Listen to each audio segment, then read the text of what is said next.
आंखों में अजीब सी चमक थी। वो बोला, मैं अमर बनने के लिए खूबसूरत औरतों की आत्मा खाता हूँ और मेरा अगला शिकार है ज्योतिषा।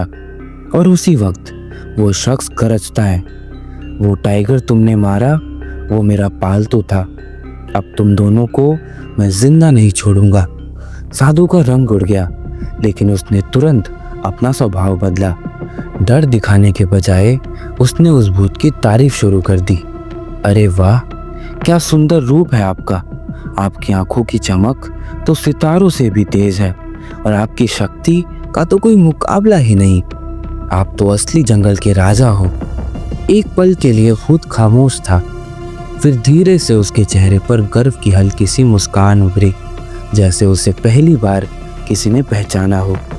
भूत हंसा, साधु तू मुझे पसंद आया, मैं तेरी एक इच्छा पूरी करूंगा, बोल तू क्या चाहता है। साधु ने बिना सोचे बोला, मुझे ज्योतिषा चाहिए। भूत की आंखों का रंग बदल गया। उसने शर्त रखी, 3 पहेलियां पूछूंगा, लेकिन एक भी गलत हुआ तो तुम दोनों हमेशा के लिए यहीं कैदी हो जाओगे। पहला सवाल, वो क्या है जो बांटी जाए तो मर जाती है, पर छुपाई जाए तो हमेशा जिंदा रहती है। साधु की आंखों में चमक, उसने तुरंत कहा, राज।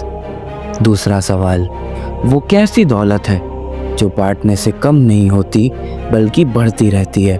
साधु ने धीरे से मुस्कान दी और कहा, ज्ञान। अब भूत की आवाज गरजी। तीसरा सवाल, वो क्या है जो पहाड़ों से भी भारी है लेकिन कभी दिखती नहीं। साधु ने आंखें बंद की और चुप से कहा, पश्चाताप। अगले ही पल ज्योतिषा उसके पास खड़ी थी। भूत की गरजती आवाज अब गुनगुनी हो चुकी थी, तुम जीत गए, जाओ। लेकिन जाने से पहले उसने एक और बात कही, साधु अब तू मुझे बहुत पसंद आया।